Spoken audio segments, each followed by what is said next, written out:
Welcome to the Art of Marketing Operations, a Taylor podcast. Here you can grow your knowledge about marketing operations, listen to ideas and strategies to help you scale, grow, and optimize your efficiency, drive your speed to market, and enrich your work life. Let's get to it. Welcome to the Art of Marketing Operations, a Taylor podcast.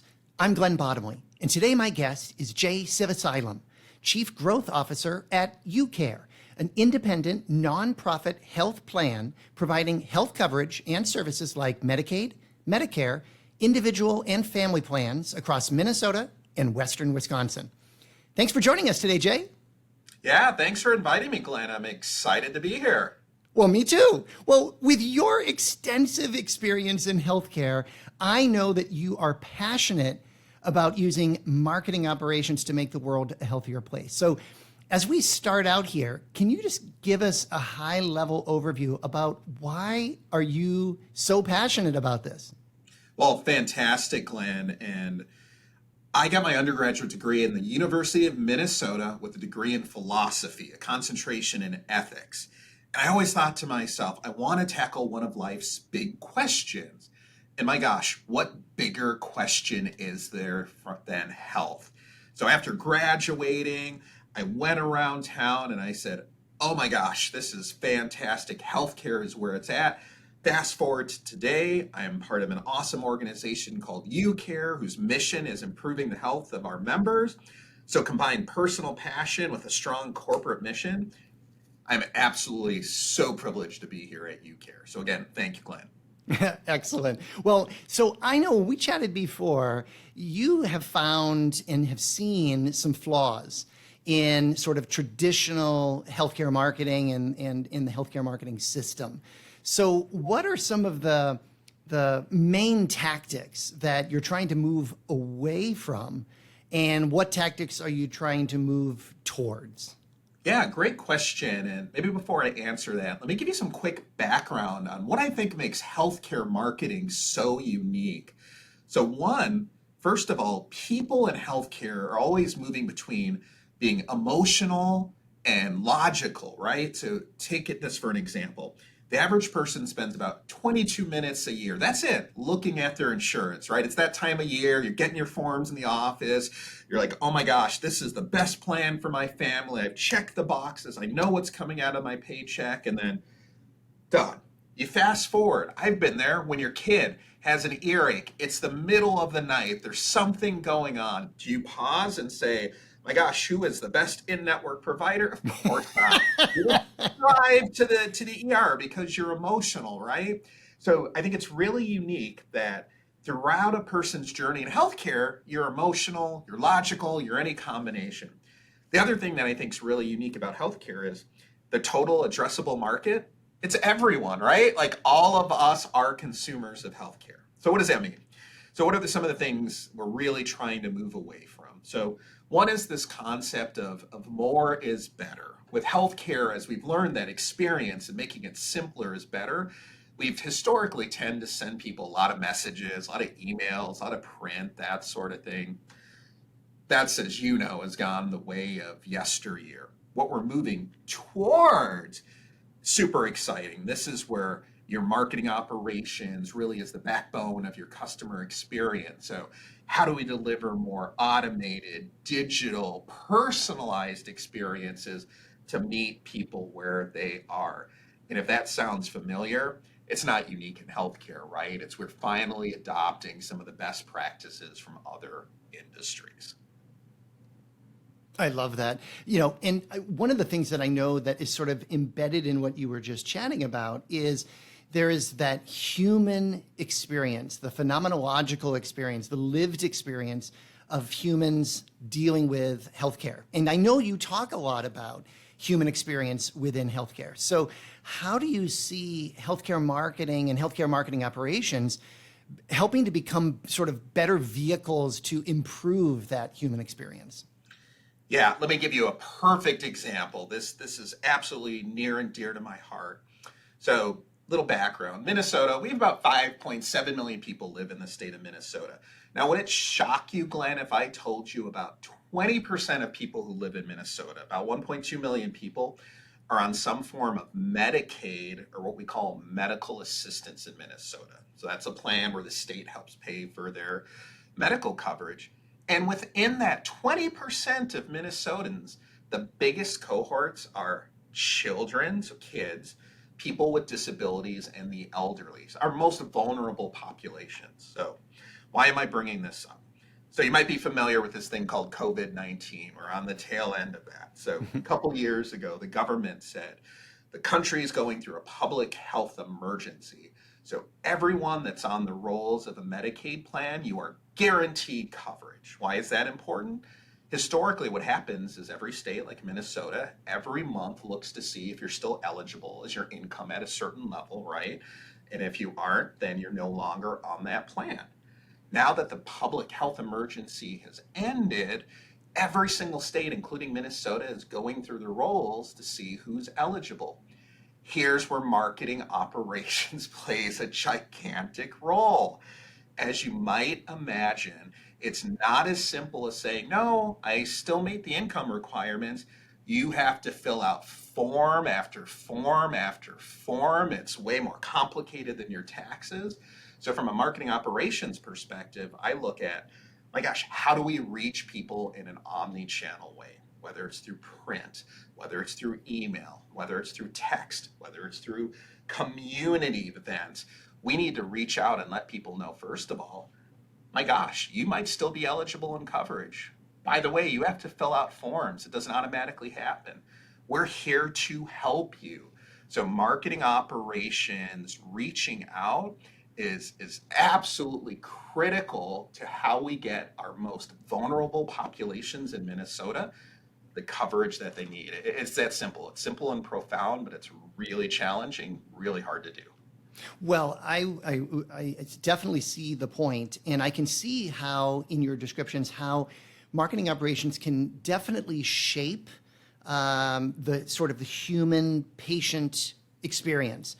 So then in your experience, then how does or how could marketing operations then scale that human experience? Is it just through better connectivity to the patient? It's understanding the patient, experience better, understanding them from a data perspective better. How can marketing operations help to scale the human patient experience? Yeah, great question. And I think it's three things. It's better, it's more, and it's tailored. So here's what I mean by that. Certainly better, like as you were talking about, it's when we have that data, we can start to understand, okay, John Doe really prefers us to stick to email messaging that he can control. Jane Doe might say, no, I want to get it all. Send me your print. I want to keep all of that. So that's great. When I talk about more, part of what makes healthcare unique is we're challenged by equity and access problems. And let me give you an example. As we all know, during the COVID crisis, we saw a lot of uptick in behavioral health issues. And what a lot of people might not know is that those increases in behavioral health challenges, they're especially prevalent along some of our most marginalized communities. So what we're trying to do from a marketing operations perspective is how can we do things such as getting people to sign up for virtual care providers? One touch, you can just click, talk to a therapist, continue that conversation. And what's unique about that is when you do it that way, you can go to parts of rural Minnesota where there's maybe less providers available. You can go and reach people who maybe don't have transportation to go into a doctor's office. The third part, when I talk about kind of more and better, is the fact that, hey, as part of our marketing efforts, we always do our best to make sure to get more people under the tent so they see their best possible selves, right? And they can do it. I want to be clear, for some people, it is, hey, how do you reach out? How do you want to become a healthier person? That's great. But honestly, Glenn, there are some folks where, the best outcome from them is actually just staying steady state. Mm-hmm. Maybe the best outcome from them is actually having a slower decline. Great part about UCare and our commitment to serving everyone is we're really focused on making it human and meeting people where they are. And And that is the heart of what we're trying to do. That's very compelling. Very, very compelling, because one of the things that sort of hits me when we were chatting before was that you sort of described this this shift or a move that you and your team are sort of focused on, trying to move a market, moving your members away from sort of this, if you can call it a quote unquote sick care mindset, to being focused really more on the whole well-being of a patient. It's really about wellness and health. And I was really taken by your phrase there, that it was the best version of themselves, their best health, their best perception of health for themselves. So what are some of the steps that you're taking that's allowing you to accelerate that transition? Yeah, the transition from what I might call episodic care or sick care, quote unquote, to something larger and more holistic, that's crucial to the transformation of the entire healthcare system. So here's something interesting. Did you know, Glenn, that about 70% of what impacts our health lies outside of the typical measures in the doctor's office, such as height, weight, your blood work? So, for example, I had my physical recently. Went to my doctor's office, and yeah, absolutely, can I lose a few pounds? 100%. They get that part of it. But what's unique is the fact that, hey, I am lucky enough to have transportation, so I can go to the doctor's office. I am lucky enough that I live in a household where I'm not threatened by violence. I'm fortunate enough to have food. So it's this combination of physical, behavioral, and social drivers of health that wrap around your kind of basic counting numbers, your height and your weight. That holistic approach is what we call whole health, and that's why we champion it at UCare. So when I think about what are we doing to make that transition more from that episodic sick care to a whole health perspective, I am super proud of the team for doing things such as non-emergency medical transportation, letting people know that you can get a ride to your checkup. You can get a ride to your doctor's office. We are putting healthcare where people are, like whether it's setting up little clinics and barber shops, whether it is working with local imams to help engage our Somali community. We could go on and on about what we're doing to fight social isolation, food insecurity. But I think the key takeaway is that from a marketing operations perspective, and really from a human perspective, if you know that there's a lot out there and a person's single biggest driver of health, honestly, right now is their zip code, because that tells you so much about them. What we're trying to do is make sure that I have that support system, not just in the doctor's office, but that 70% of it that wraps around them. That's going to be the key to our long-term healthcare transformation. What I find is very interesting about what you just described is that if you look at healthcare as you described it, that episodic healthcare, it's almost sub-optimized healthcare. If I'm thinking about it from a manufacturing perspective, from a manufacturing business perspective, that if I look at how I'm moving a product through production, and if I'm trying to only optimize each individual department, I might overbuild in one department, which actually sub-optimizes the next department if they're not ready for it, et cetera. So it's the systems view, a systems theory, a systemic view of healthcare, which I find is really interesting about how you're describing that, because healthcare then becomes more ongoing. It becomes more experiential for the patient, as opposed to don't think about healthcare at all until there's the episode, and then I got to go to the urgent care or the emergency room. That's right. It becomes more comprehensive, if what I'm hearing correctly. Yeah, you're 100% right. It's this notion of, and this has been the biggest transformation, it is putting the person at the center of that healthcare ecosystem, recognizing insurance companies, their doctors, their community, their family and friends all play a key role to helping them live their best possible lives. That's a notion that's common sense, but it's not common practice. And that's what we're trying to drive from a transformation perspective. Yeah. And so, Jay, how then do you think that healthcare marketers can best use, tools like marketing technology and other MarTech stacks and patient data, et cetera. How can healthcare marketers use all that to support this systemic view of healthcare? Yeah, this is a fantastic time to be a healthcare marketer. I would say over the last 5 or 6 years, healthcare has gone through this big transformation where we recognize that human experience, patient experience really is at the center of everything we need to do.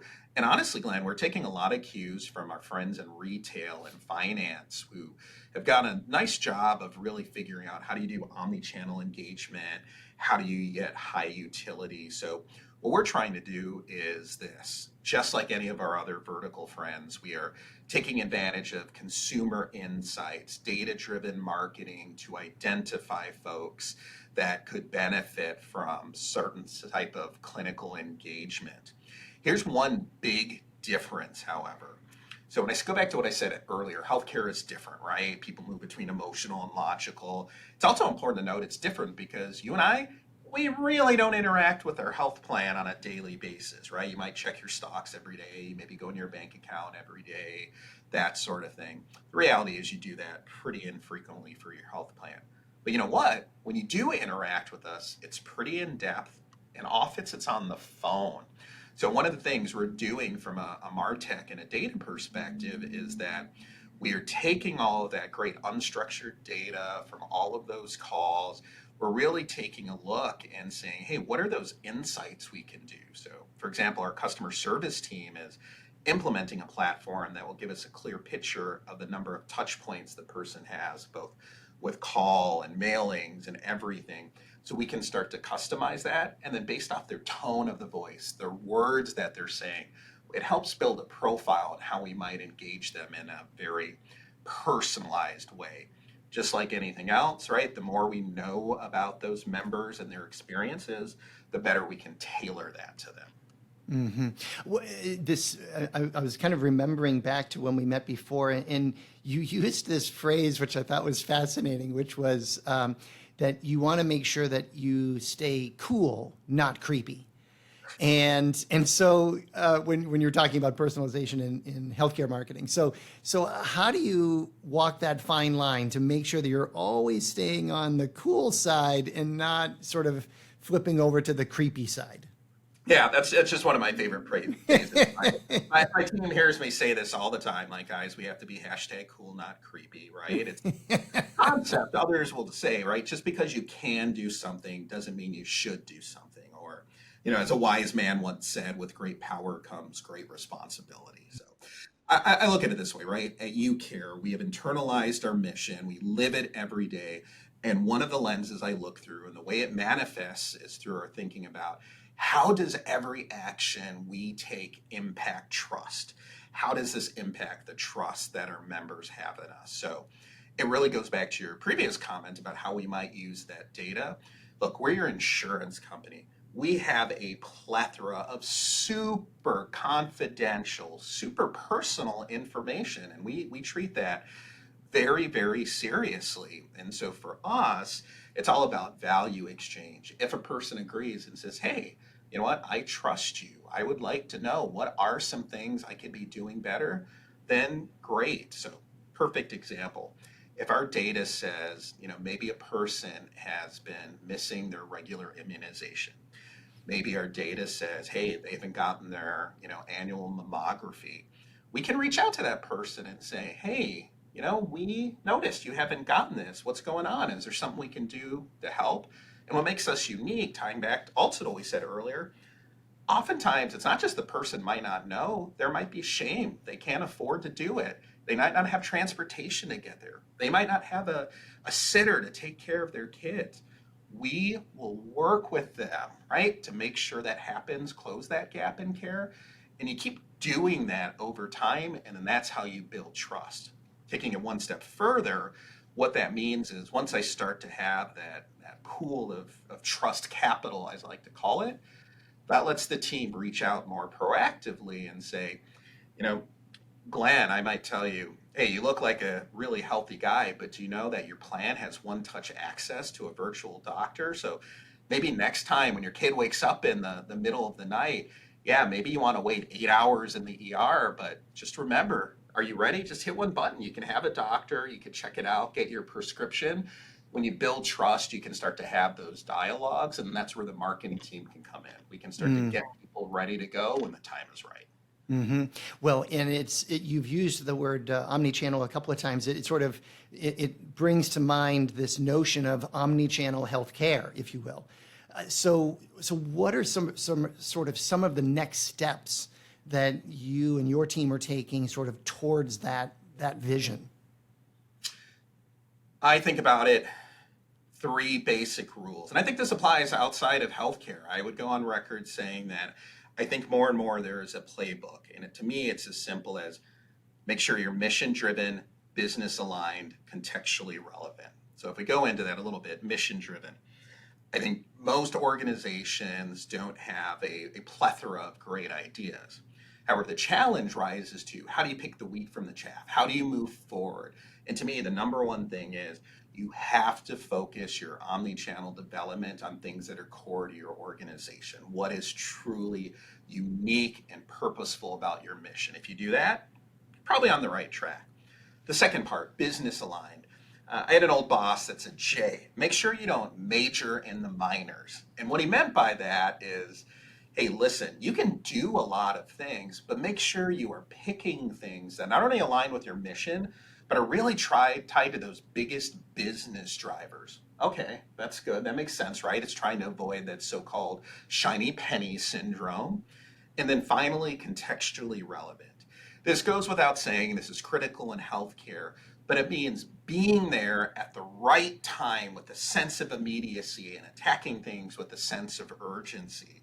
So for example, it doesn't help anyone if, 4 weeks after you go into a doctor's visit, you get a note that says, oh, by the way, did you know you could have saved money and done XYZ instead?